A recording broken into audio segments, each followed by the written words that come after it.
Okay, today in class we set up a lab where we talked about solar heating. And we started off with an experiment where we had 4 different containers and 4 thermometers with a whole bunch of different materials inside of them. We had a container with sand, we had a container with some dry soil, we had a container with some water. Okay, we set up the different containers. With that, we put thermometers in each one. Okay, and we also set up a air container, same type of container, just with nothing in it except for the air, with thermometers in each of them. When we set that all up, we put it underneath a heat lamp. When we put it underneath the heat lamp, it looks something like this, where we have our container of air, our container of water, our container of soil, and our container of sand. We did that for 15 minutes. Okay, checking on the temperatures every 3 minutes, and we wanted to see how solar energy or light energy, specifically radiation, can heat up these different materials. And then we also let them sit outside of the light to see how they cooled off for 15 minutes. We took that information on the temperatures of each thing every 3 minutes for the 30 minutes, and we put that into a graph. The graph looks something like this. So after the time was up, we have our air, okay, going up to the highest temperature, and we turned off the lights at about 15 minutes. So that's about when we started reaching our maximum temperature for a lot of these different things. We see that the air gets up to a temperature, the soil gets up to the second highest temperature, the sand gets up to the third highest temperature, the water doesn't get up to a very, very high temperature at all. So after looking at that, then we see how they cool off. We see the air cools off the fastest, the soil cools off pretty quick as well, sand, same thing, and the water is the one that cools off the slowest. Looking at the different questions and how the different things heated up, we're looking at some of the main things here. We see which materials heated up the most in 15 minutes.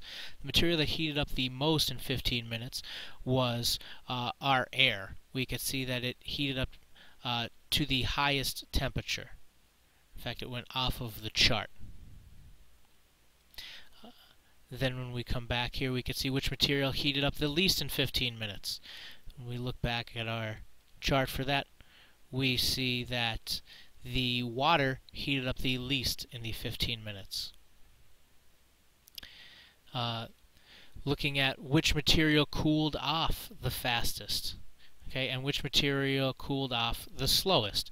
When we go back to our graphs of those, we see that the air cooled off the fastest. It's got the steepest line, so that's the fastest amount of change, and the water cooled off the slowest, or more gradual, where it is a slow, steady descent. It is not dropping off extremely fast. Okay.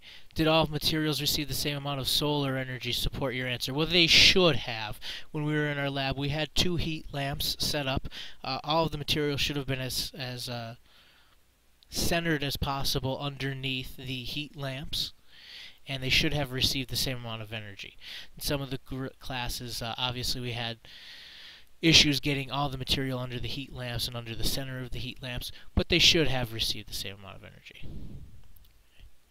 And which properties of the earth materials do you think may have caused the temperature differences? Well, some of the things that we started to look at, like the soil, would have heated up faster because it's a dark color and would have attracted more sunlight. The sun reflects when it hits the sand, and absorbs when it hits the soil. So because it absorbs more energy when the light hits the soil, it's going to get to a higher temperature.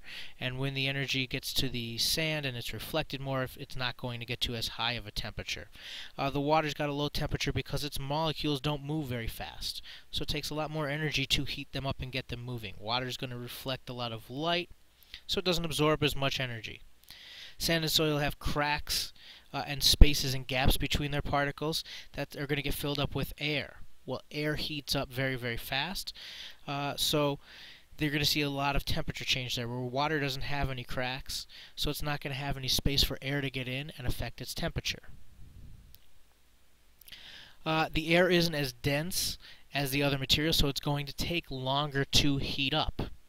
Okay? The water has its own cooling system. When we start it, the water molecules don't heat up as fast. It takes 5 times more energy to heat up water than it does soil. So to change the temperature of water, okay, 1 degree, we can change the soil with that same amount of energy 5 degrees. When we put water in a freezer, it doesn't freeze right away. When we take it out, it needs time to heat up. When we're talking about solar energy and how the sun heats up the earth, the other thing we have to remember is the electromagnetic spectrum. We're talking about all these different wavelengths of energy that travel. We can't see them. The only part that we can see is what we call here visible light. And when we talk about visible light, we're talking about the rainbow. We're talking about Roy G. Biv, the different colors of the rainbow. And when we see light, what happens is it reflects off of other objects and comes back into our eye. And almost like a giant paint-by number, our eyes and brain interpret the wavelengths of information that come back into our eye, and they color the world around us. Now I have a short video that's going to help explain why we see the colors the way we do, and it goes over a little bit more about the electromagnetic spectrum and visible light and color.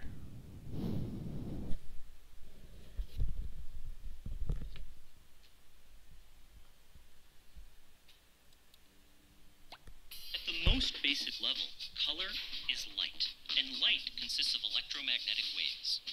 But we can only see these waves when they're of the right length. A little bit too long, and we call them microwaves. Useful for heating up your Hot Pocket, but not so much for seeing.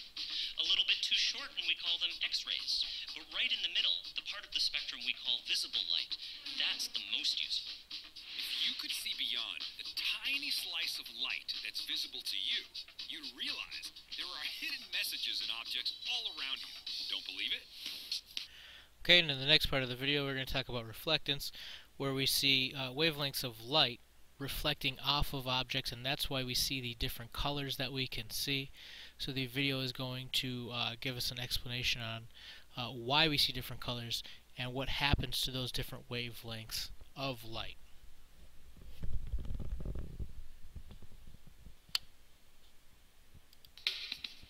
Take a look at this leaf.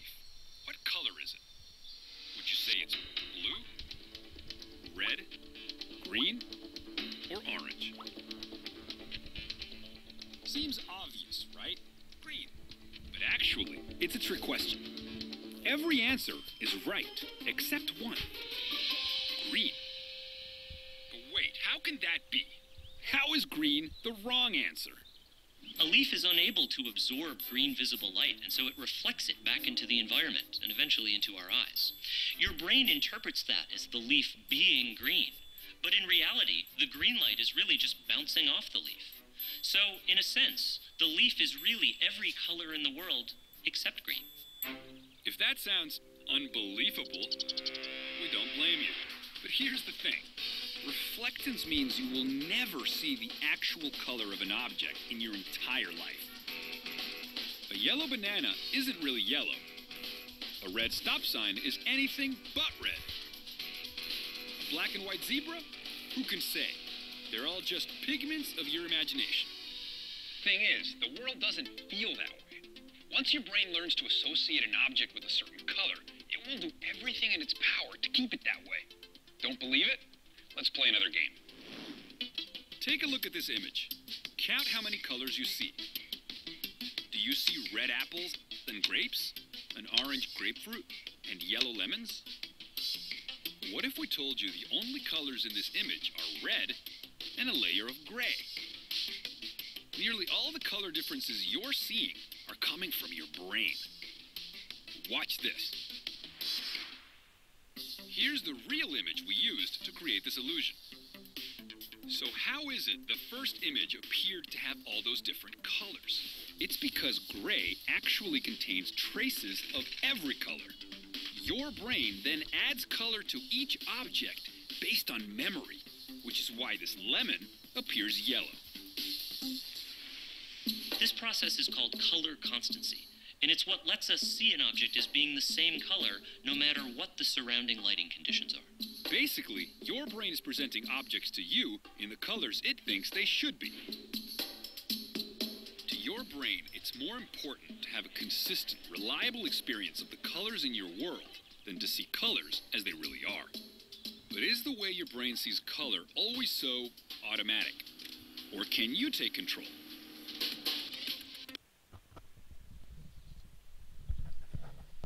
Okay, so as we talk about different colors and being able to see those wavelengths of light, if you have any questions, stop back into class and we can go over anything that was covered in these few days of class.